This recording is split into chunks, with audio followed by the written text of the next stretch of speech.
Welcome to Moss Marketing Mondays, aka the M3 Podcast.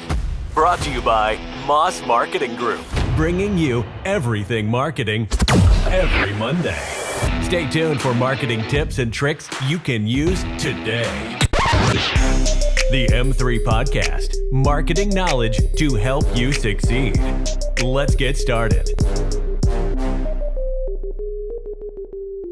Welcome back to the M3 Podcast. This week we got Dalton on from the MMG crew, and we got TJ and Emily from Freedom Custom Carts. So thank you guys very much for being here. Thanks for having us. Absolutely. Thank you. So you guys make the most badass carts around, no questions asked. And I'm actually a proud owner of a badass golf cart that sits outside that came from your guys' location. But we just recently crossed paths. What was it? February? A couple months ago. It was roughly. this year, Yeah. winter time. Yeah. And I was looking for golf carts, and the whole space was a little whack on like what I was trying to find, and I was like from the digital presence, and I'm like, I want like a cool golf cart. And when I came out, I think I messaged you on Facebook, and I was like, hey, are you guys open on Saturday? And you told me your hours. I was like, I'll stop by. And I show up, and I was like, this is like a big kid toyland out here. Right. So I want to back up, and before we jump full speed into that, I want to start the story from the beginning. That we can start where you guys met. What you guys tell me where you want to start. Okay. Sure. What do you want to start at? Yeah, I think I'm going to start from the beginning. So we've been married for, it'll be 9 years this year. And Congrats. Thank you. And we're in a neighborhood, and there were a few golf carts around Parkville, Missouri, which is a very popular golf town, obviously, with the National Golf Course and then downtown Parkville. So golf carts are street legal. In our neighborhood, there were a few, and I was like, oh, I really want a golf cart because why not be like everybody else and all your neighbors? Mm-hmm. So that's really where I started searching the internet, and I was, online at different dealers in the area, just looking on Marketplace and things, and showing TJ different links. It was all cookie cutter, just like basic, no even cool wheels. I'm like, this sucks. And I remember telling her that. Well, and it was like, oh, it's only this much money, and he was like, we're not spending this on something that's basic, and he's like, I can build it myself, and I'm like, when do you have time for that? Like, do you really know how to build a golf cart? I feel like my situation went very much the same, so it's a good thing I ran into somebody that does build them, so I didn't end up with a golf cart place too. Yeah. So you don't, exactly. Start in your garage. Yeah. So I basically said I wanted a golf cart. He's like, let me build one for you. And I'm like rolling my eyes at him. And sure enough, like he's researching the internet, finding like a basic golf cart off of a golf course, like the old school lowered green with little tiny wheels, like rolled off somewhere that, I'm like, that's my golf cart. And so I'll let you kind of pick it up from there, because that's really where it ended for me. I'm like, okay. That's where we're at. Finish this story. Basically, she's like, okay, cool, whatever. So I'm like, all right, shoot. I found this guy way down in southern Kansas, and I'm like, 3-hour drive is nothing. So I head down there.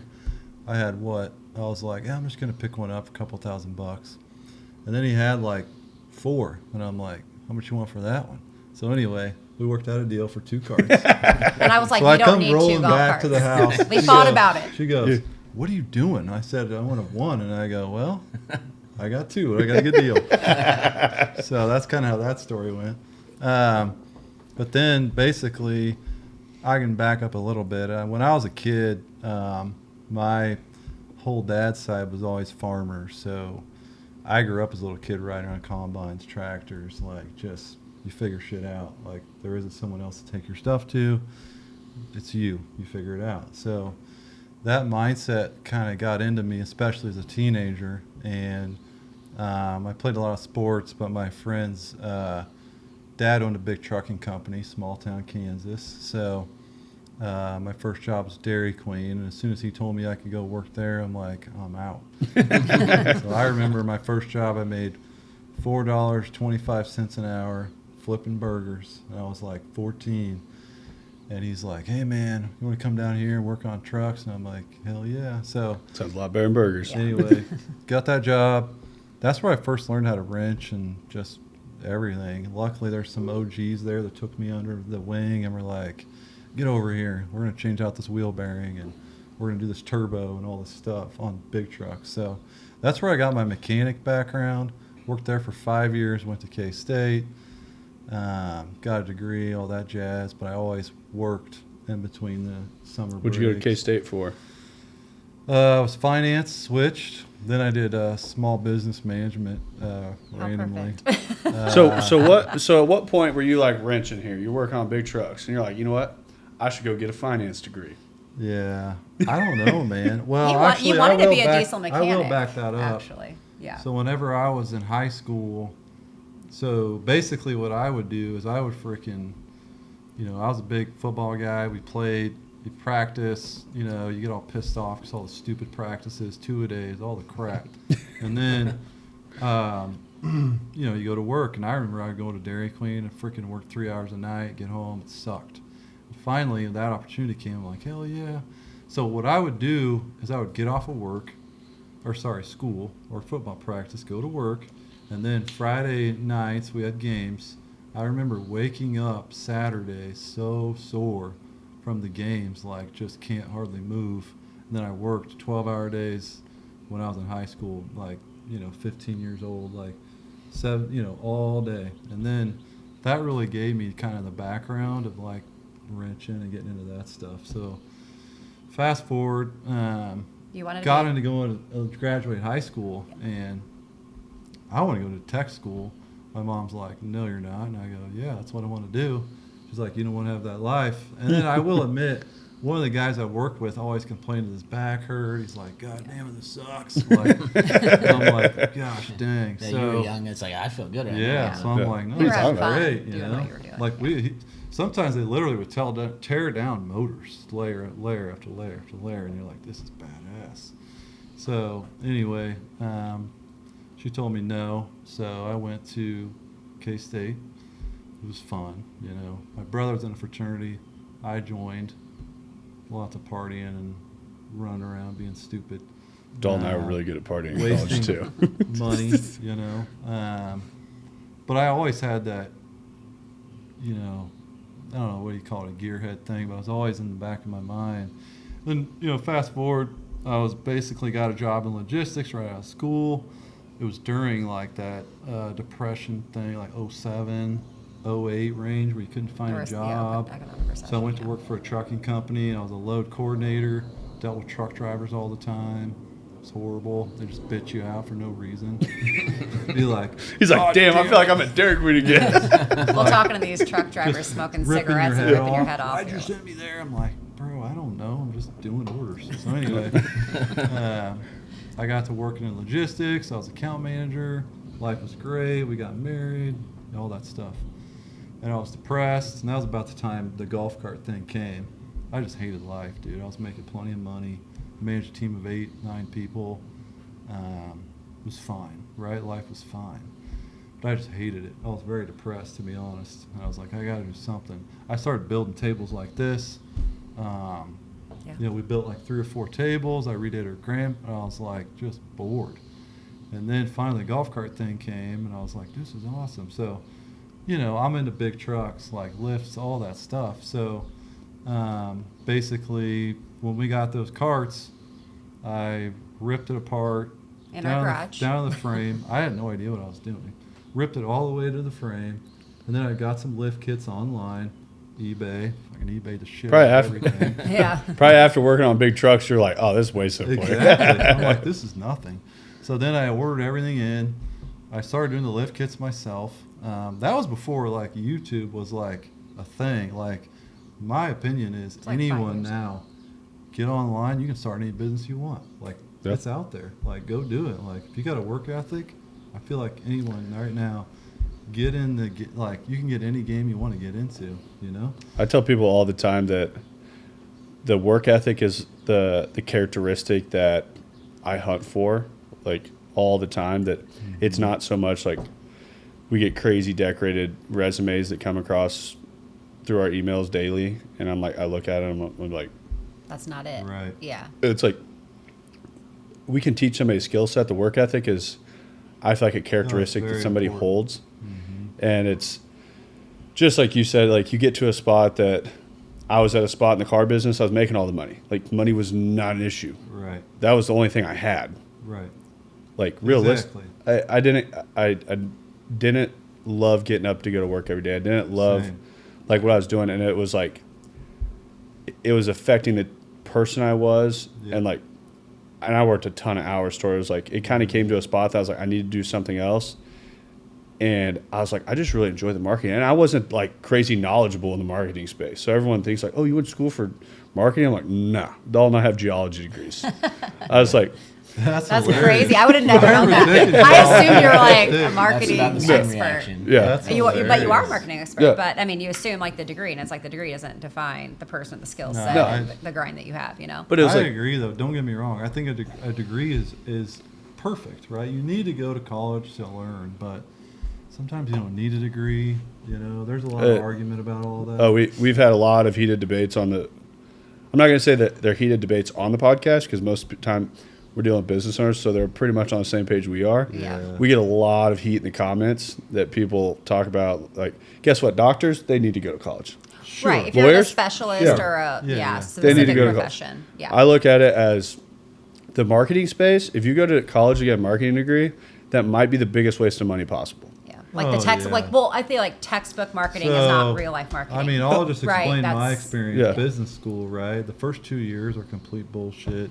They literally make you take geology, science, like these stupid classes, just to get up to the level where you actually learn what you're going to school for. Yeah. It's really silly. But it's So- also like you're reading a textbook telling you how to run a business, but like that doesn't tell you Yeah. how to operate. The other thing, too- that doesn't tell you the people management, the process management. Like you have to be doing it to agree. be able to understand it and to do it well. Right. And the other problem too is like in marketing right now, the people that are teaching marketing classes most of the time at these colleges are failed marketers. Right, right. And then it's somebody that did marketing and they learned about it in 1995. Mm-hmm. Yep. That it's like now they're teaching. Like we have people come out, they're like, oh yeah, we do these case studies on if people need to be doing mailers or email campaigns. Those are the only two options that they're given. I'm like, what? how the world Like- has changed in the last 10 So- years, 20 even. My Correct. brother and I, we went and we were the head judges for DECA for all of Kansas City on the marketing side.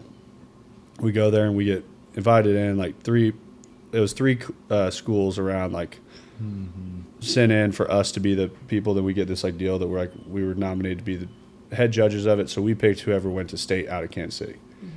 And so I think each one of us had like 15 people that day, like 15 to 20 like students that came across.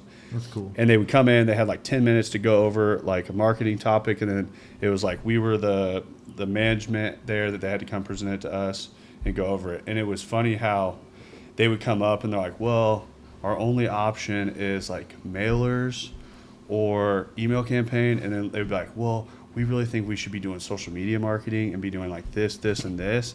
And I'm like, they're like, but that's not an option for us. And I was like, the crazy thing is the kids in school right now understand marketing better Than the than the people. teachers that are teaching it to them. Oh yeah, times have changed.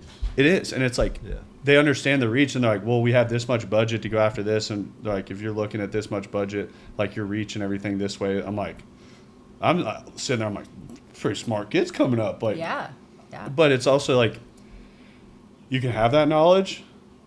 The work ethic that goes with it's a whole different thing Right. that we talk about all the time. Like we're running a lane of our own. People are like, how do you guys find the success you have? You just work all the time. I was like, we work way harder than the next people. I was like, Yeah. Yeah. And I mean, I- I would say like when you were doing the builds, like, I mean, he's in the garage. We already had a child. Yeah. And It was like, after hours. It was Like, I after had a hours. He full-time worked a job. full-time job and he was in the garage 2 a.m., 3 a.m., 4 a.m. And I would like wake up at like 2 in the morning. I'm like, So like, hell are you? And he's like still wrenching and he was addicted to it. And, you know, he bought one cart and they bought the second one. And I was so mad at him. And I think I like made some sort of comment like, well, this is ridiculous or like, this is a big waste of time. And like, now look where it got me. So like, I ate crow big Yeah. time on this whole thing. But I never like tell that part of the story where I was like telling him not to. So but- basically, I started working on them. I got the lifts on, put bodies on them, and one of our neighbors was just bebopping by. We didn't. That was It was early a in couple the of neighborhood. years in the neighborhood, a Yeah. year or two. She's like, dude, that's badass. How much you want for that? And I go, I don't know, to be honest. Like, It wasn't you even know, done. I didn't even catch her name, nothing. I was just like, cool. Appreciate the comment. Catch you later. You know what I mean? So then I get to wrenching on it, and then I had an all black one, similar, you know, and it was almost done. I remember her grandma came over, lifted it, put big wheels on it, lights, all the stuff, and they're like, dude, this is awesome. So they drove it around our yard, and we were like having fun. And then like a couple weeks later, a neighbor came by. She's like, dude, I want that cart. It was like this baby blue color. And she's like, what do you want for it? It was the second one. The first one was black. Yeah, was the black one was mine. I wanted black on I black go, on black on black. I don't know. I don't know what I said, $6,000 or something. She's like, done. Whoop that Literally check. before it was even And I'm like like, done being built. Okay, this will be a fun hobby. So then I go back, I get more, and then that's how Call it that guy started. back. Hey, can I make a deal on the other two? For the Basically, like after that, like you know, so I will say like we're self cash flowed 100%. Started with $2,000. You know, we don't rely on any banks, nothing. So, and the big part of that for me is used to be, not that we're not now, but we used to be 100% Dave Ramsey people. We paid off all of our debt, paid off all of our student loan debt, you know, houses, all that stuff, trucks, vehicles. Like that's a big deal because it gives you a different advantage on how you approach things. Yeah. Whether someone else is telling you what to do. I think in personal life, I look at it as like in business, you have to get to where you run two different mindsets. Yes. So it's a unique position to have, and there's going to be small business owners out there that 100% disagree with this. Mm-hmm. But it's like I've had people come and they've tried to give us financial advice, and I'm like, not in a bad way, but I'm like, you're 55 years old, and it's some like 55-year-old that has like 3 employees that has a business that our revenue is 10x over them, Right. and they've been open for 30 years, and we've been open for 3. Right. To where it's like when you get into a growth side, like you have to figure out how to leverage money to grow. Exactly. Yeah. In And a then he personal learned life, that like along the way. I've always looked at living a very conservative, like personal life that's like Same. very well within our Yeah. means. That's like I have that side very dialed in. That it's like I'm not going to go finance like big huge toys. Like I look at things that we own everything in great equity positions. I've always looked at anything. If I finance it, I should be able to make 3 payments on it. If I can't make over 3 payments on it, I can't afford it. Yeah. Right. And most people are like sitting there like down to the dollar, like trying to finance everything out in their life. Yeah. And it's like I lived that way even when I didn't have money. Right. But it's like Well, that's the norm, right? Yeah. Everybody's doing it. So, you know, once you start. Well, it's keeping up with the Joneses, right? Like Yeah. everybody sees Yeah. that car. Oh man, I got that car. You know, whatever. And it's the crazy thing too is like doing it young. Everyone thinks that I owe tons of money on a new truck. Right. Or I owe a ton of money on Mass owns a ton of money on her car. They don't know the equity positions that they don't know that we owe less than 30% of what those cars are actually worth. Right. They don't know what we've paid down on our house. So it's like most of the Yeah, time everyone wants to 100%. think that they know the Yeah. story and they know how it all operates. Just by looking at you. And your honestly, age or on whatever. the business side of it, that's a good lesson because you never want to read any book by its cover. Like, you never assume that this guy looks like he's been living in a cardboard box, can't afford this, whatever it is, $15,000 machine. Get that out of your mind because, you know, you don't know this guy's story. You don't know anyone. So sometimes the guys that can seem more like, dude, this guy probably in here for $100 part or whatever Yeah. it is, he might buy the most expensive toy in here. So like that is a lesson too. So, you know, something to flatter yourself with, like, you should never judge a book by its cover. I You learned- don't know anyone, where they're at in life, you know, where they've been. We learned that really quick in the car business. It's funny. I was selling it when I was in the sales side. I remember this guy pulls up in this pile of shit Ranger. This thing wasn't worth more than $200-300. Gets out, has no shirt on, coveralls, and he's on a lot. One of the top sales guy that was there at the time, he looks, he's like, I ain't going outside of that guy. So I was like, I will. I walk out there, I start talking to the guy, and we have an almost $70,000 diesel truck that's all lifted sitting out in the There you ground. go. And the guy's like, I want to buy that truck. And at first I'm Wow. sitting there, I'm like, yeah, okay. Everyone wants to buy that truck. Uh-huh. And I was like, you looking to finance, pay cash? He's like, I'll pay cash. I was like, okay. And I was like, yeah, driver's license, insurance. I was like, we'll need proof of funds also. Like, if we go and get all the paperwork done. He's like, no problem. He's like, I got all that. And so we go drive the truck and we get back. And he's like, I saw you had 2 dualies sitting out back also. He's like, I'd like to buy both those. He goes, can you get bail beds put on both of them? Yeah. I was like, yeah. And then we come up and we go inside. I was like, I got to call the bank, get proof of funds and everything. And then these other sales guys are like looking at me. This dude has no shirt on, like literally covered in dirt. The hillbilly. Look, He's a farmer. Yeah. He's got a successful farm. Yeah. And he was like, so I'm sitting there, I called the bank. And I was like, hey, guys up here looking to write check for these 3 trucks and everything. I was like, check's good to clear. And the banker really laughs at me.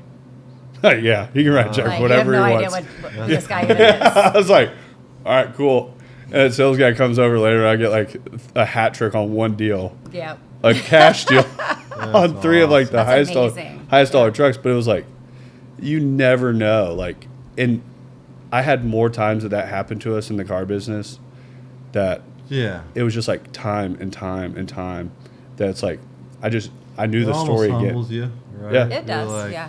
You know, don't ever. Who cares what somebody's wearing? Exactly. Who cares what somebody looks It's very like? Yeah. superficial. Yep. That's a media thing too. Like, even back when we were grew up in high school or whatever, college, like you always thought you had to dress a certain way or whatever. That's a bunch of shit. Yeah. Like, don't ever judge a book by its cover. Yeah. Never judge anyone. That's how I always live my life. She does too, but everyone's welcome. We're friends with anyone, you know. It's just how we Yeah. are. Every So- customer Yeah. that walks through the door, you treat them the same. Yeah. Doesn't matter Exactly. what they look like, what car they drive, Yeah. like, and Yep. not to say that's why And we even do our well. personal life, same. Yeah, So, same. But I Yeah. think it's not necessarily why we do well, but I think that sort of sets us apart from like, you know, we're not just push sales. We're like, Yeah. hey, come check Yeah. out what we have. This is what we offer. This is our variety. Like, how can we help you? What But- are you looking for? Do you think most time people are pretty surprised when they show up there and see how many golf carts you guys really have? Well, Yeah. if you look at the outside of the Oh, building and yeah. the inside of the building, it's very Yeah. different, I think right? I think I came in like Yeah. so dialed in, knowing exactly. I was gonna leave with that white like 6-seater. I was so settled. I'm Yeah. like, the white 6-seater, leave with me today. Yeah. And I get there, I'm like, I got a little overwhelmed. Like, there's a lot of options in here. Yeah. Yeah. It takes a while to walk through, and I think people are like, as soon as they walk in, they're like, you have a lot of golf carts. We're like, yes, we do. Yeah. I was- I think that's true. I also think people think that like everything should cost like $5,000. So I'm like, The golf cart Well- market definitely has came up a lot. I think like before COVID, you might be able to get something decent for $5,000. Yeah. But in today's day and age, that's not gonna happen. Middle of COVID, so Worse. right before COVID, I bought a Ranger 1000 like 6-seater and everything, and it was nice. I put a stereo in it, and it was like Yeah. my neighborhood cruiser. And then Toy. I was like, I had a buddy that wanted it, and I was like, it's not for sale. I was like, it was paid off. I was like, I had this enclosed trailer to move around. It was paid off. I was Yeah. like, I don't need to sell it. And he goes, no, I seriously want to buy it. I bought it for 14. I go, you can make me one offer, and I'm talking $100 bills tonight on my bar top by 7 o'clock. This is like Sunday morning. Yeah. He goes, I'll bring you 19 cash tonight. I go, you know what? You're a proud new owner of a Ranger. And Madison's like, you sold the Ranger? I was like, babe, it was a $5,000 win. Yeah. I go, people don't do that on toys. That's Everything's smart, for sale, though, Because right? most guys would be like, no, yeah, this is good. Yeah. So, Anything I own for the right Kudos. prices for sale. Everything's for Yeah, sale. yeah. That's what I And always it's say. like, kudos on that one because you learned that. yeah. A lot of guys would be like, no, I'll wait till the next guy comes. No. You know what I mean? or I when I'm also- ready to Next sell guy. it, right? Oh yeah. Also, if That's I have, what you learn in the business too. Yeah. You're always like, oh well, I think we need to have X. And you're like, listen, he wants this, he likes it. You make that sell. yeah. You know what I mean? Well, So- you built that cart for yourself. Oh, this one? Kind You, of. Yeah. I ordered it in. Yeah, by you the ordered way. it in, and you did the mods, and you're like, I might take this cart home. And then you showed up. Yeah, and, well, we've ordered a 6-seater and then a 4-seater and Yeah. then Yeah. So. Yeah, it's probably pretty hard for you guys to pick like a single card to take Well, home. it's all funny. We actually built her a cart last year as a new 4 We modified the suspension, got some bigger tires on it, made it flex, sit lower, and then the wheels stick out a little bit. And it's white, and put a stereo system on it. And then one day this year, she's like, "Hey, I want to get rid of this," or whatever. I don't know what you said. I don't even know what I want. I and just was like, I'm ready to sell it. I was Let's do like, something what? different. That thing's badass. So anyway, I'm like, okay. So I picked it up. I ran to the shop. Had the guys do a once over. We threw a windshield on it. Freaking sold instantly. And I was like, oh, that's badass. Yeah, yeah. So yeah, we're gonna build something sweet for her. I just don't know what. I don't know yet.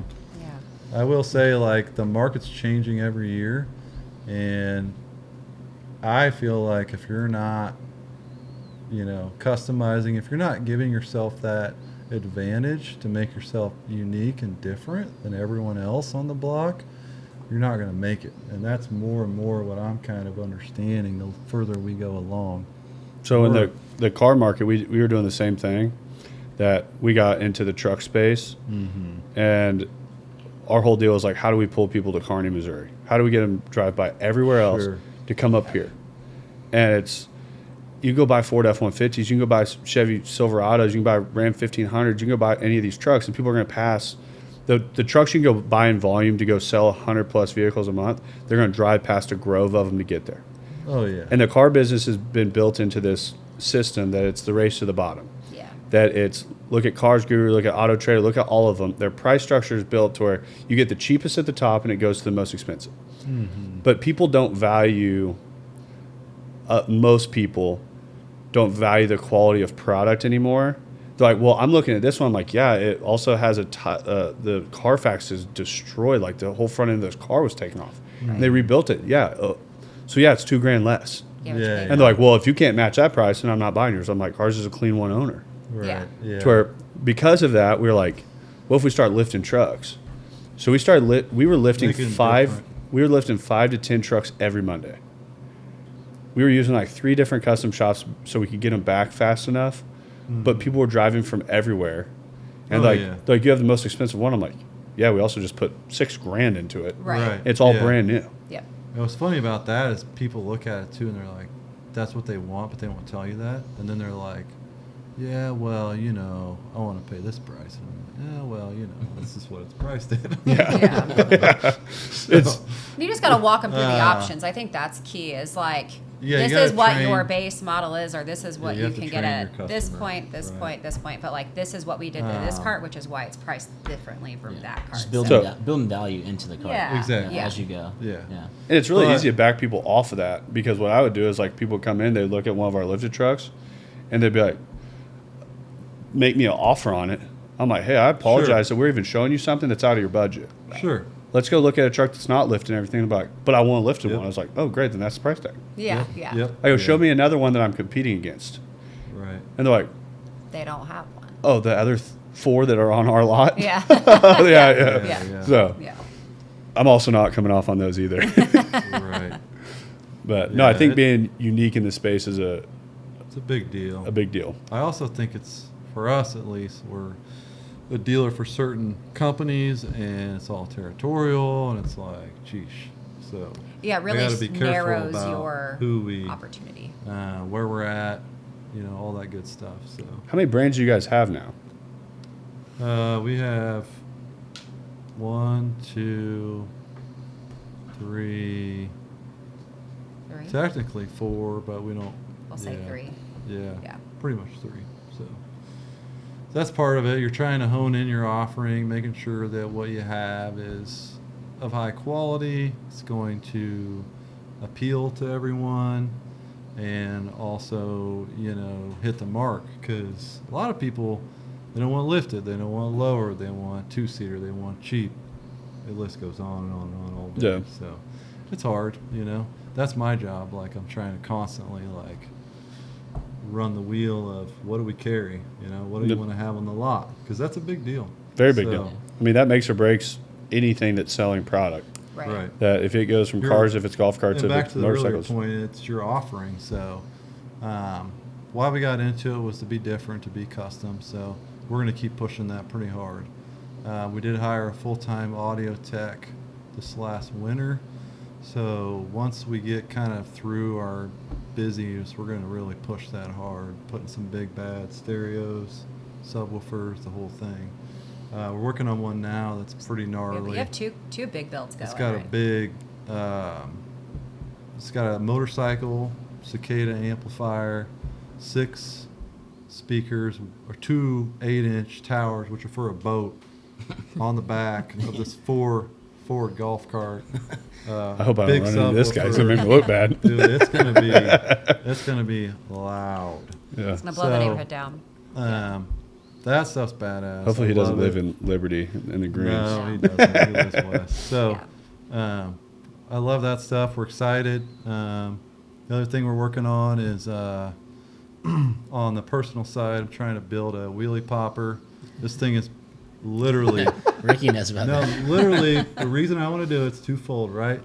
One, I just want to do it so that I can prove that we can do it. Second, is that I want my employees, all of our guys, we have now 8 people, to go out there when they're pissed off and stressed out, get in that sucker and you hit that pedal, dude, and it will go like this and whip your ass straight back. I will say, And that's what I want. Like, I want something to just stress relieve, because every day, I don't care who you Take are. your little lunch break and pop wheelies. Her and I get into it all the time. So, like, you want to get outside, just blow off some steam, just say what you're going to say, maybe some curse words, and just freaking hit the and hand. pop some wheelies. we may or may not have popped a wheel on one of your carts when our first. I contact heard day. about that. I mean, It wasn't her either. There was like It was no. my other. He's like, you there- realize what just happened? Well, there was like 400 pounds on the back of that thing. So.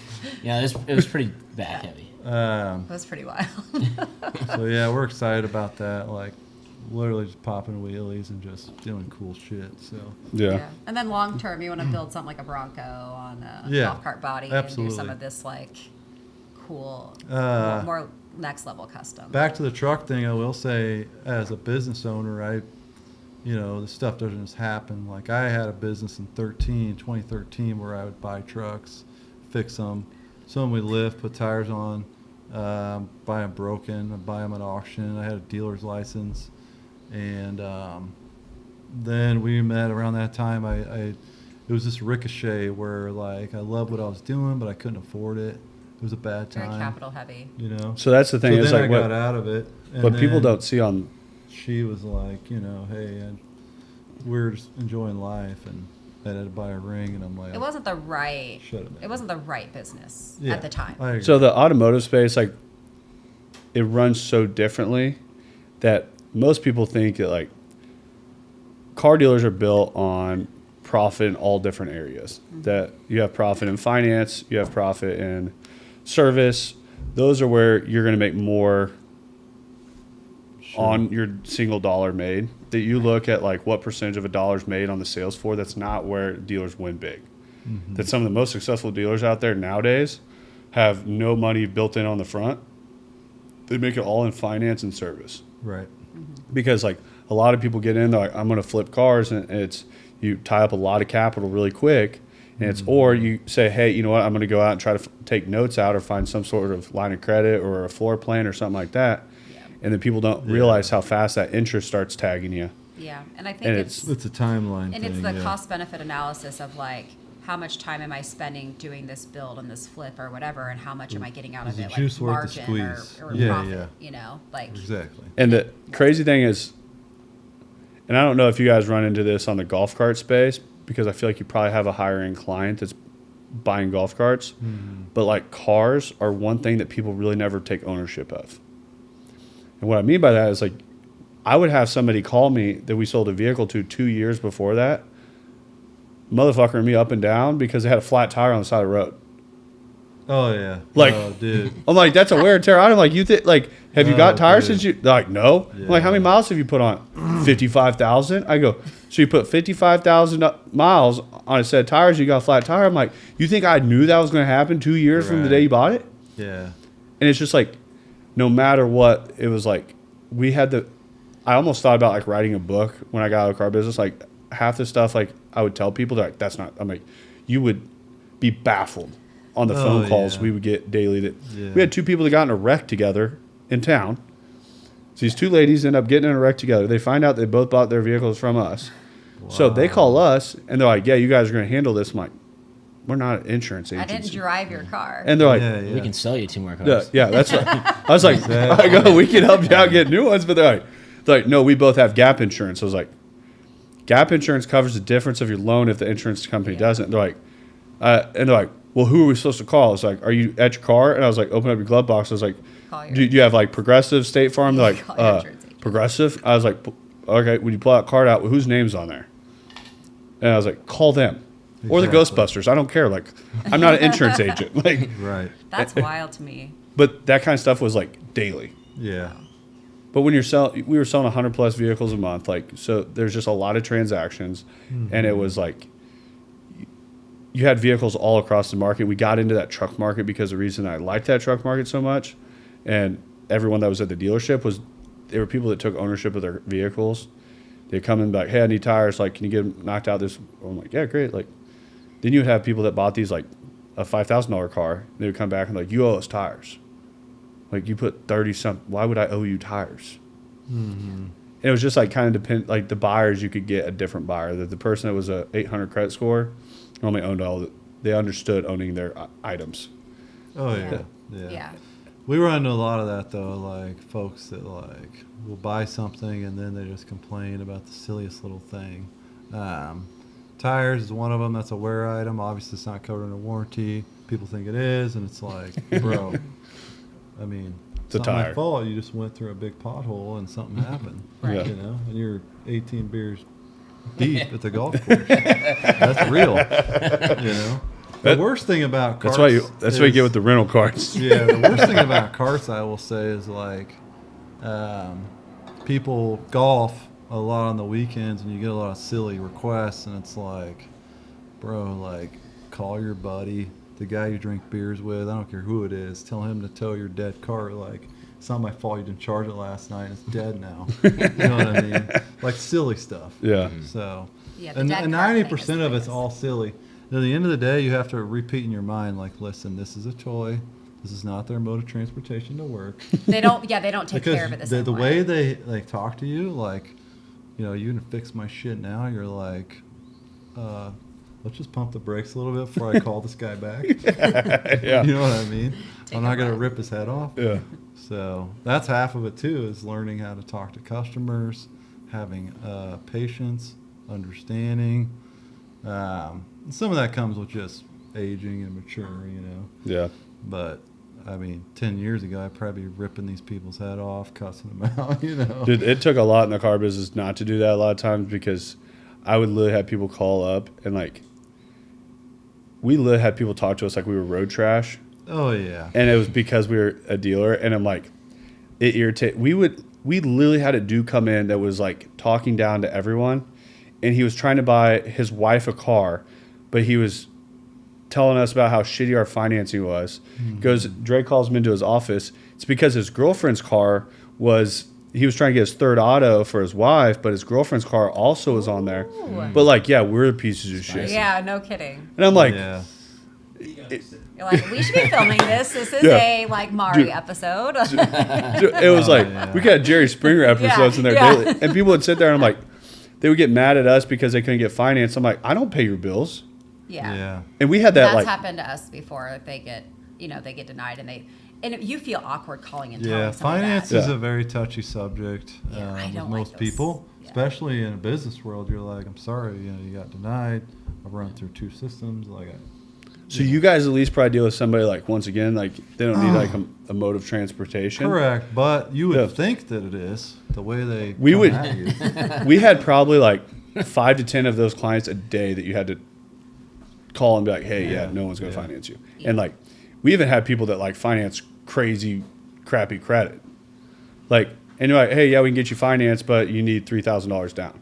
Right. And like, I got $180. I'm like, It happens. and then the salespeople would come to like, if they were making a call, like, hey, this guy's a buyer. I'm like, yeah, he's a buyer that any dealership says yes to him. Mm-hmm. Anybody that tells him he can buy a car, he's buying. Yeah. And then they would like start telling like a salesperson a 45-minute life story of why they need this car. And I'm like, it doesn't help that you never paid your bills. Like, we're not banking the deal. Like, Right. we have 40 banks that we run through. They buy the notes. I'm like, sure, yeah. that's how it works. Right. And I'm like, I don't know what to tell you. And it was just like, in the beginning, it was really hard for me. But after enough of it, where just people lied to us all the time about everything. Yeah. You're dealing with more money, bigger vehicles. Like more money, more problems. Oh, for real. You would I think will people would say- be more like embarrassed when you're like, "Hey, Oh, can't no. finance you. Sorry." Like, Yeah. I'm just looking at it my perspective. Like, I'd be like, "Damn, that sucks." They like, All right. Awkward, See ya. yeah. yeah, you would be like, most time you'd be like, oh, okay, and then like you want to get off the phone. They go like full defense, like they're gonna fight you about it. Yes. Yeah. We I'm like- had that happen one time, and then a lady threw a military thing at us, like, "Hey, listen, my husband's in the military, and he just got back from whatever it was." And I'm like, I love our country. I support our military 100%. Let's get back to why you just got denied on finance. You know what I mean? Yeah. That's It's cool. 100% happened. Yeah. And then I was like, listen, you have a situation here. I don't know what to do. So, like, if you want to cut us a check, let's do it. Do Yeah. you have a credit card? Great. And we got to Dave I Ramsey think said you shouldn't do that, but if you somehow want I to, ended up delivering that, and I got to the house. It was very big, lots of new cars. I was thinking in my head, like, I can see what's going on here. And anyway, my sales guy's like, you better cash that check now. I did. I went home. We went to the bank, So, yeah, that's a real thing, sometimes not everyone's meant to be. no. Yeah. So, I think sometimes people think just because they give money out that they can just grab as much as they want. It's not always the case. Yeah. So when did you move out of the garage? Did you move straight to the space that you're currently in? no, so basically, filling in the blanks there, we worked out of a garage. Not huge, we had a 2-car garage. Basically, I shoved 8 golf carts in. So at night, 8? we had a. I should have just get my one in here at So night. All our cars were outside. I don't know how the mower was in there, but so it we was. moved into our house in Parkville. We had was 3-month-old? 3 months? Joe at that time? 3? I think she was around When we 3 moved to months. Parkville, yeah, she was 4 months. But how old was she when we started that? When I started the business, she was 2? 3. Oh, turning 3. She would have So been. she was still turning 3. little. So basically, we got her to bed, and then I'd be just going to town at night. I still worked a full-time job, so, I was just wrenching. So it got to the point, though, where we had literally, I think it was 8 of these suckers, and I made her park outside every night, and she got pissed about it. Finally, she's like, you got to figure this out. And I'm like, shit. So then I rented a space, a storage unit in town. So then it was more of a pain in the ass for me. So I'm like, well, geez, Back now I got to and go forth. rip these out, put them back in my garage so I can work on them, put them back. And then after that, she told me, you need to be close to home. We have a young baby, blah, blah. Well, I was expecting our second, and that's where it was like you hit that turning point because he's like back and forth, and Yeah. I'm like, this isn't sustainable with a young child and then another younger She's child. very like, if the door's not locked, I'm going to wake up and I'm going to call your ass or you're going to get woken up. So, like, she wanted me really close at night, every night. Just So in case, like going we to labor or found a something. space at downtown Parkville at the underground caves, which is kind of like freaky, but I had a space there for, I don't know, it's about a year or so. Over about 18 months. Yeah. But we were down there wrenching all the time. It was awesome. Because the dead of winter, it'd be like cold as shit. And underground, it's like 70. It's And climate no controlled. one's calling you. No one's bothering you. You're just Do you have going service down there? Nope. Unless you Well, pay for the internet. yeah, you do. You can. Yeah. At It's first he really did it, so I couldn't unique, get a hold of him, which honestly. he loved. Because I know a lot of But- people, they run like Wi-Fi down there, but it's like, I've known people that work in the caves, like, yeah, a lot of times I just don't connect to Wi-Fi. It's kind of nice, just nobody Well, that's what I'm contacts saying. you. Like he was like, It's- she can't get a hold of me. This is great. And he's just underground, and he. It's you all know. temp controlled, and that is how it was. I'd be like, "Hey, I'm going down." But he and would go down, and then it's I'd like you wake- don't know what the weather's Somet- like. You don't know what time it is. You don't know what is it light out? Like Sometimes she'd text Yeah. me like 2 a.m. and I'm not back home, and she'd be like freaking out. I just and I'd worry down roll there, out at you like know? I just don't look at my phone. I'm just doing something. you know what creeps in a cave? Like Yeah, it's like, yeah. are you still alive? So we did that for a They while. make movies about that kind of yeah, stuff. yeah. And then I had my buddies down there. We'd be drinking a beer, bullshitting, working on carts. It was And then the fun. kids would play down there with their scooters and their bikes because during it was COVID climate because controlled we and couldn't COVID do you anything. couldn't go So they would anywhere. come down So the caves and screw around. we'd have cave parties. Um, Don't tell anybody. So anyway, then I should have met you guys earlier. I would have Right. been down for COVID cave Dude, parties. It was fun.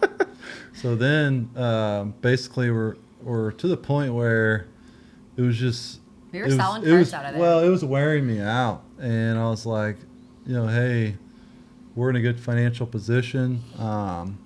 Should I take the leap and just go at this full time? That's kind of the conversation. It was more like the whole hey, to your point, here's a financial position, but pick a path because both aren't sustainable. Go all in, or go out. And I'm you can go all in if you want. I 100% back. So we both were very corporate. I traveled. I was in Tennessee, Texas. I was account manager for a large automotive truckload division. They made basically the steps on your truck, your Jeeps, accessories. Very big company. So we were all over, traveling all the time. She traveled. And then we were starting a family. It was very depressing.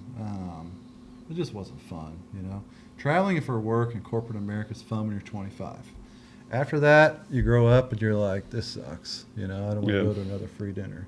So we just had that conversation, and we were like, what are we going to do? Because she was working really hard in her career. I feel like we're both very driven people, just the way we were raised. And I don't know if that's... her background, her parents both worked very hard. Her dad's construction, her mom's a nurse. My parents, I was adopted, but my dad was a attorney. And then my biological and my dad, I grew up with family, was all farmers. So it was always that work ethic was just ingrained in you. So when I was old enough, I knew I had to work for anything that I ever wanted. So that's just, I think you were over the corporate grind. I think it was let's close that chapter, and we just went all in, and it was a risk, right? Because it's you're just doing stuff on the side, a little extra, and it's what's it going to look like when you go all in? Yeah, exactly. I think it's one of those things that, running into that fear and the unknown is the hardest thing to do in life.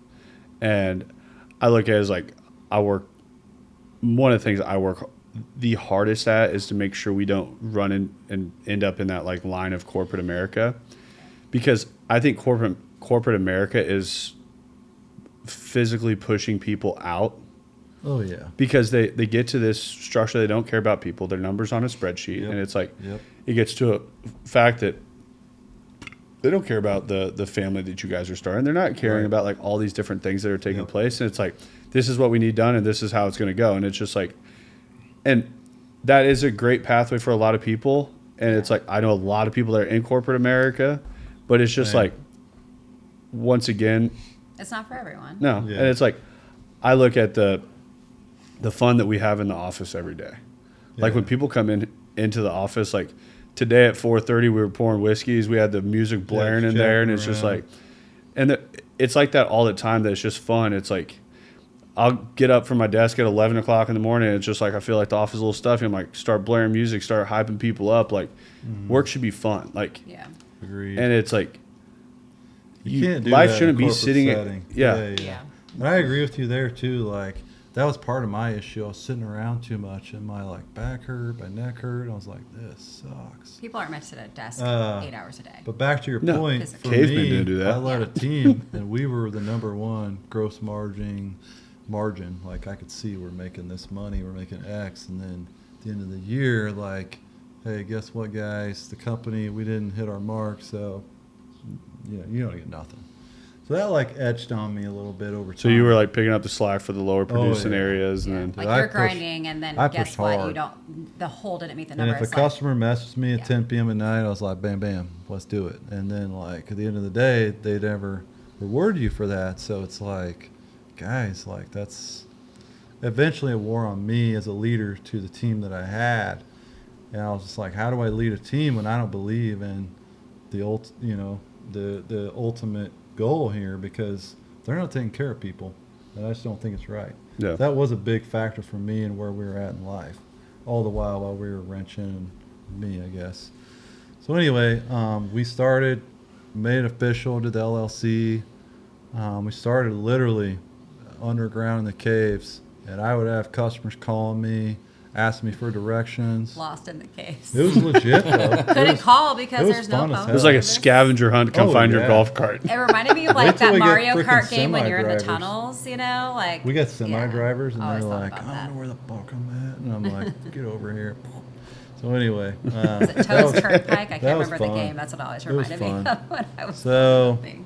very humble beginnings. And then from there, you know, we tried to find a space for a while. And again, a young family. It was very difficult because I couldn't really move from where I lived. So Parkville is a small town. There's We liked limited being commercial in Parkville, space. Too. Yeah. And my wife happened to be at the big Cerner, I don't know, whatever, Cerner. And she was at a happy hour.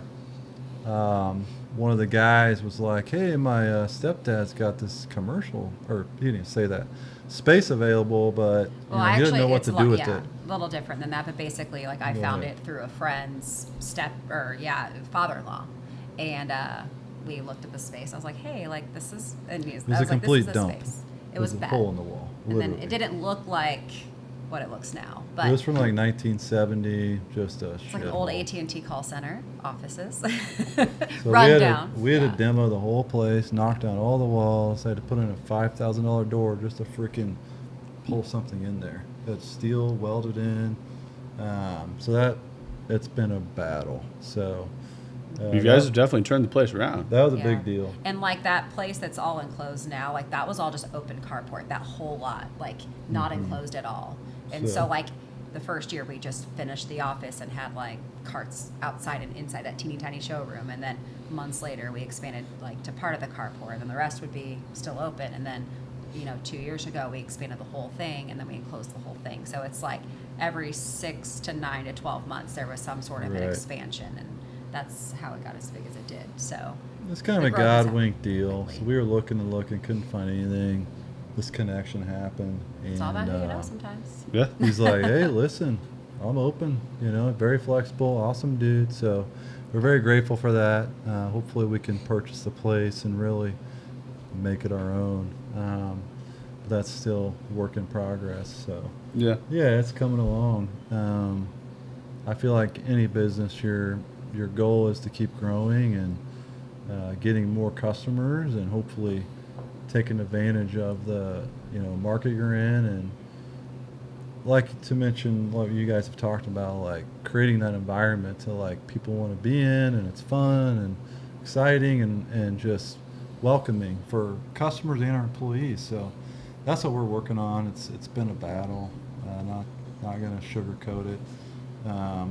It's difficult because we have a small footprint in Parkville, so we're trying to really push hard to make it cool, fun, exciting, like kick Yeah. ass. So we're getting there, but I think you guys are definitely hitting the right marks. Like your growth is speaking for itself.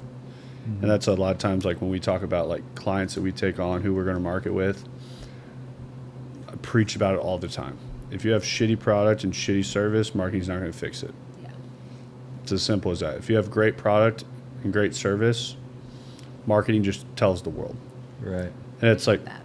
marketing is a tool that's why I fell in love with video. That's why I fell in love with the social space, was we had a great product in the auto space, and we just need the world to know about it. Should show it off. Right. And it was Yeah. like we prided ourselves in our service Sure. that we supplied people, and it was like when we showed those things off, like that's what drove sales. But, yeah, I think for us, early on, it was, neighbors, and friends. Yeah, and then it turned into, first level, right? Like Yeah, marketing, there's like that word layer. of mouth, like this is my buddy. Yep. You know and what I then the mean? next level when you start to sell outside, and friends tell friends, or I will you say, tell more like, people, and then, we did some social media stuff, but it only reaches who follows you, right? Yep. So then it's like, how do you get to that next level? And it's like using the experts and using the people and the tools that you guys have to outreach, right? Yeah. And it's been super helpful. And I get comments on all my videos and stuff Sure, all the yeah. time, and it's great. So it's like, oh, I know it's reaching, and we love that, and that's been a huge help too. So And that's thank you guys for what's that. unique about marketing that a lot of times it's hard to explain to people is when you start building a brand on social, everyone thinks that everyone's in market today. Yeah. It's not the case. Like, I could have a shitty golf cart sitting in my garage. So I'm like, you know what? Sure. You know what, Madison, next year we're going to get a new golf cart. Like, next year's the year. This one's had its time. The battery's been giving us some grief. Next year we'll just offload. We'll get a new one. But it's like, so I'm not even in market yet. But it's like, I start seeing your guys' stuff all the time. You can sell that person way before they ever come into market. Right. And it's like, that's what so many people think about. Like, we have so many meetings every week with clients. Like, we've been following you guys for like 6 months. That's We've been awesome. following you guys for a year. Like, Yeah. and we just knew when we were going to market, we were going to use you guys. Like, That's cool. to where you build that funnel and you hold somebody for so long that you don't really like. And when people think about their actual way that they purchase, think about the way that you purchase things. When you first start thinking about like buying a car, Yeah, you have a vision. it normally starts months out. Like before, Yeah. when you start thinking like, hey, okay, Totally. you know what, I'm going to trade this off like probably later in the next 3, 4, maybe 6 months, or maybe first of next year. Like, people put timelines on a lot of times when they're making those kind of purchases, and it's understanding market in different levels. That sometimes when you have like restaurant industry runs way different. Yep. You see something that looks really good around lunchtime, you can go there to eat it at lunchtime. Yeah. Absolutely, yeah. So it's like you'll still catch those buyers too. They're like, that person's in market currently, and you show them the right thing at the right time, they'll come by. But it's also you're playing a short game and a long game all together, and it's like most people can't wrap their mind around that. Yeah. Right. And it's like they'll try this, they try that, they try this, they try that, and it's just the consistency of going to the gym the same way. There's if somebody thinks that like, oh, if I just go to the gym this one time, oh, I went to the gym Monday through Thursday, it didn't work. I don't have a six pack. Instant gratification, yeah. But it's like Uh, business isn't an instant gratification type thing. I'll piggyback on that. It was this year, last month, we were heading south, sorry, can't talk, to Wichita area, and delivering a cart. This gentleman drove clear up, literally 3.5 hours from his house to our showroom. So I want this cart, I want a badass stereo, I want lights, I want roof lights, I want big wheels, I want it all. We're talking 20 grand. And when people order stuff out of town, we can contract it with licensed and insured shipping companies, or we deliver it ourselves, right? So I was like, hey, this is a high-end cart, I'm gonna deliver it. Get down there, deliver it, this guy's stoked, and I'm like, man, this area looks familiar, because I was just like, I feel like we've been here before. And I was talking to the guy, going over all the stuff, and he's like, yeah, you delivered this cart to my neighbor 3 years ago. He's like, right then, 3 years ago, I saw that cart, and I said, that's badass. I'm gonna buy He one. literally told me, he goes, 3 years later, I had the money, I knew everything I wanted, I was going to come see you. And that to me was like the ultimate, like, humbling, like, that's badass, dude. Like, that's so cool. Like, Yeah. that's what you work for, because you want to be able to put up a certain product, work They really remember. hard, Yeah, and they like see. people Yeah. appreciate that. We don't see that, because when it's done, it's delivered, it's gone. You move on, like, you don't know what's going on. So like, that was almost emotional for me. I'm like, dude, that is so cool. Like, I totally respect that guy. Like, you can tell he's busting his ass, you know, working really hard in his world of corporate, whatever he was doing. And that's his goal. He wanted a toy. He's like, I worked real, you know, he didn't tell me that, but I know. He busted his ass, and he's like, I want to buy this freaking badass cart. So he walked in, he told us everything he wanted. When we got down there, I was just like, dude, this is freaking cool. Like, I appreciate you telling me the story and just letting me know that you've been wanting this for that long. And basically that, you know, you saw our product a few years ago. And I remember it because the neighbor was planning a special Christmas gift for her husband. And she had us throw on the enclosure, the winter enclosure, lights underneath, rock lights. And I remember I was so pissed off because I was like, dude, this lady says she has to have this cart before Christmas, and there's a snowstorm. she's like, what the fuck? What are you doing? You I can't go, drive in a listen, snowstorm. I'm not going to let a customer down. Yeah. I This was literally early on. drove 4 hours. in my truck in that snowstorm, and I couldn't see shit. and it was dangerous. I'm not kidding. It was dangerous as shit. No matter what, you get your golf cart. And I had the enclosed trailer on the back, and I got it there. I delivered it. It was literally like my whole windshield was covered in ice. It was a shitty snowstorm. That's what we get around here. And she was so stoked, so happy. And then literally a few years later, that guy, and I was like, dude, this is so cool. That snowstorm so was like, worth it. It was, but it like like goes to your point, like the comes full little, circle, though. little Yeah. seeds. I call it seeds, right? And you plant them, and you try to take care of people the best you possibly can. And I feel like we did a good job of that. Obviously, we're not perfect. We work really hard to make everyone happy. And that's our goal, right? So, and our team is too. And I feel like right now we've got a really strong team.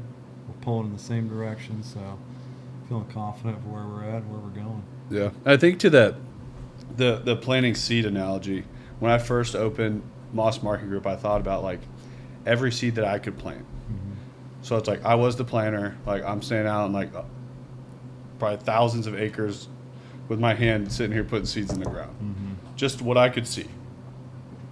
And when I started realizing what the power of like real marketing was and real reach was when seeds started being planted that I couldn't even see. Yeah, That's like exactly. we're seeing it like full swing right now, like something we've never even like I couldn't even explain it.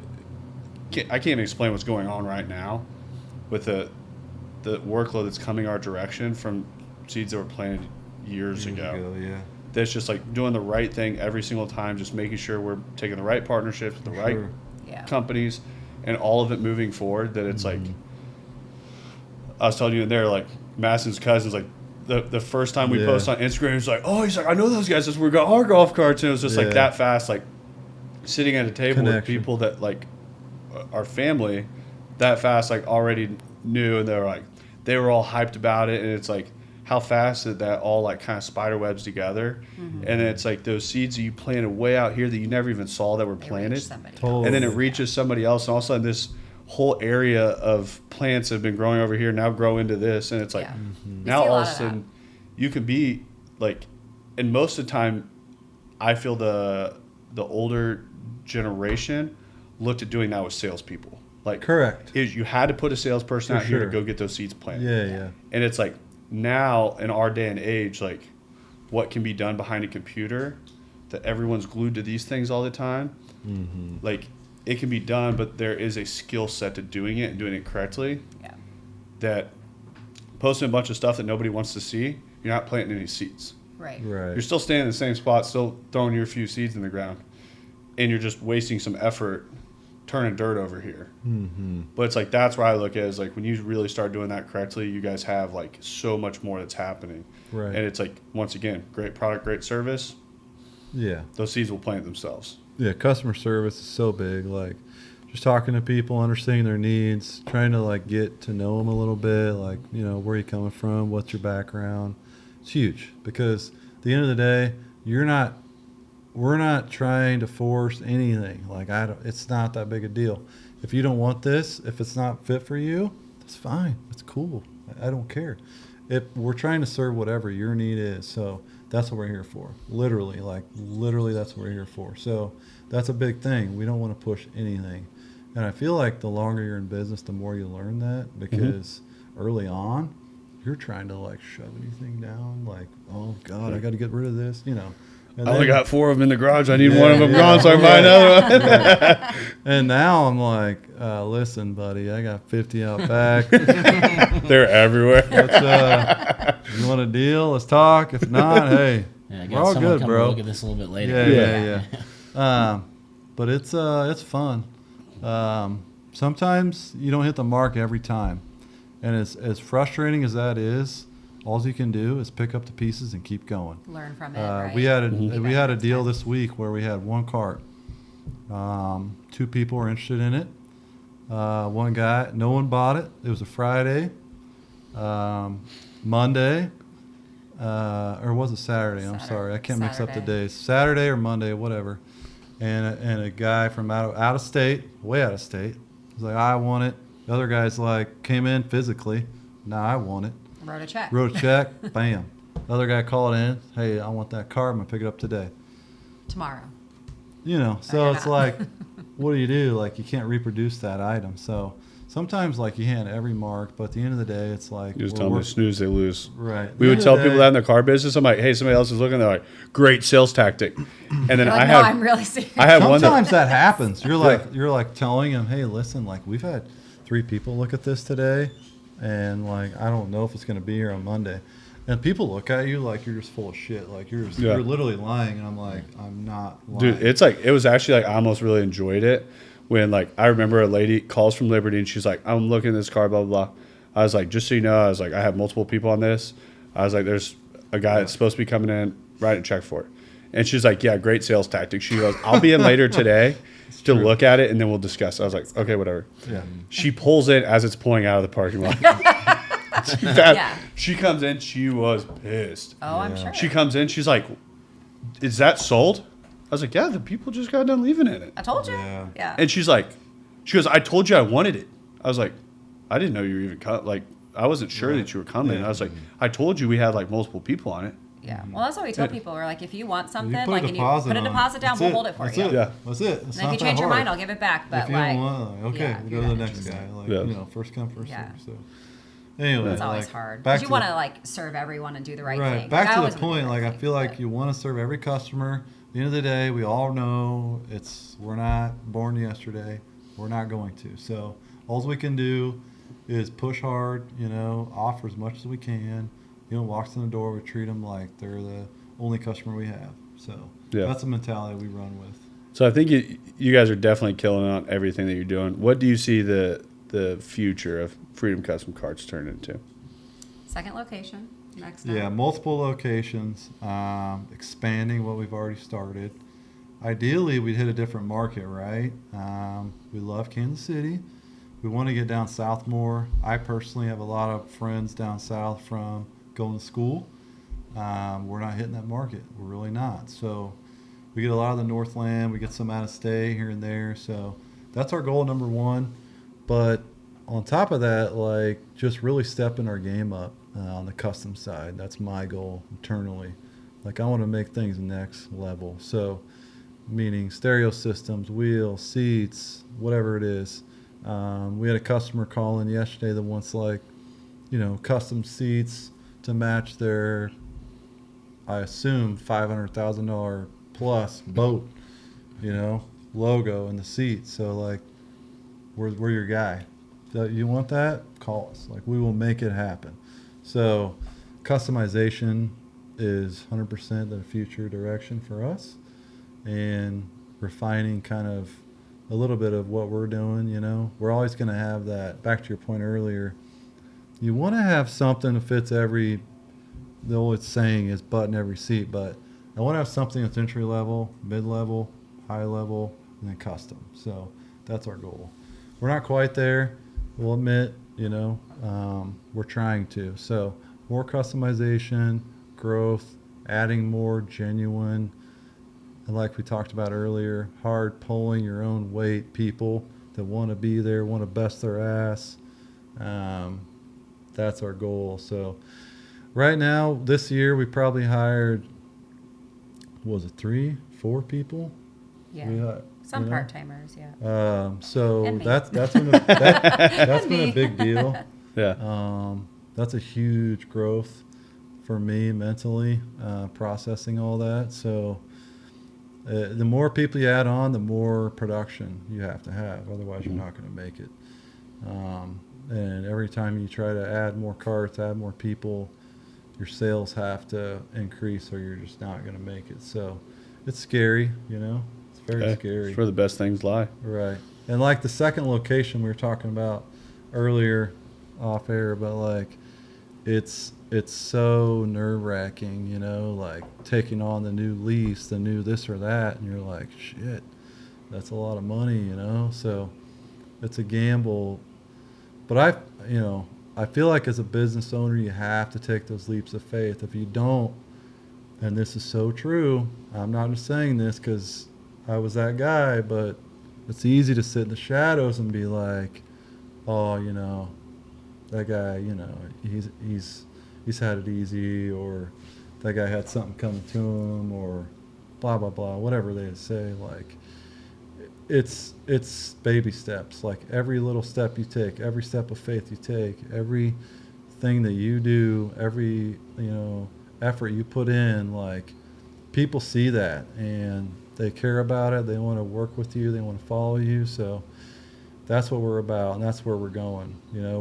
And I always say that, like, people can't outwork you. Like, people can outsmart you, but at the end of the day, we're gonna bust our ass and produce a beautiful product. Our goal is to really offer the customized side to Kansas City and nail that market. So that's where we're going.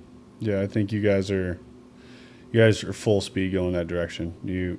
We can see it on our side. It's, once again, the product and the service is right. It's the people are right. You guys have a great atmosphere in there, and I have no question that you guys will go exactly where you want to go. So it's I appreciate that. Yeah, it's we're been fun. we're definitely in your corner. Nervous about the new steps down south. So Yeah, I think it'll be good, though. you'll nail it. We got good customers down there already, so It'll it's help word us of to get mouth, just getting our name out there. You were probably nervous going from the garage to the caves. Dude, totally. I don't know what that was, Yeah. $1,000 a month, and I'm like, that's a lot of money. Yeah. You know what I mean? So the game just gets bigger and Something bigger. I feel about, like you just when moved it. When you sign a lease, you're like, okay, I got to pay this every month? Yeah, bro, you got to pay it every month. Yeah. That's like in your mind, you're like, okay, that means I have to produce every month. Yep. So you learn that as a business owner. You're like, okay, last year's over. Let's go. Yeah. So But no, definitely covered on where you guys came from, where you guys are going, and everything in between. We could definitely sit here and talk for hours on everything. But once again, very much appreciate you guys coming on. thanks for Appreciate having you us. guys. Thanks so much. It's we'll keep driving forward with everything. If you need a golf cart from entry level to mid level to high end, anything custom Golf, on your anything. custom stuff on your current cart, we'll put all links below. Make sure you guys check out Freedom Custom Carts. But that is the M3 podcast. Thanks, guys. Thanks. Peace. See ya. Thanks for listening to the M3 Podcast. Be sure to subscribe so you don't miss the next episode. Want to learn more? Check us out on Instagram at Moss Marketing Group, on Facebook at Moss Marketing 58, or on our website at mossmarketinggroup.com.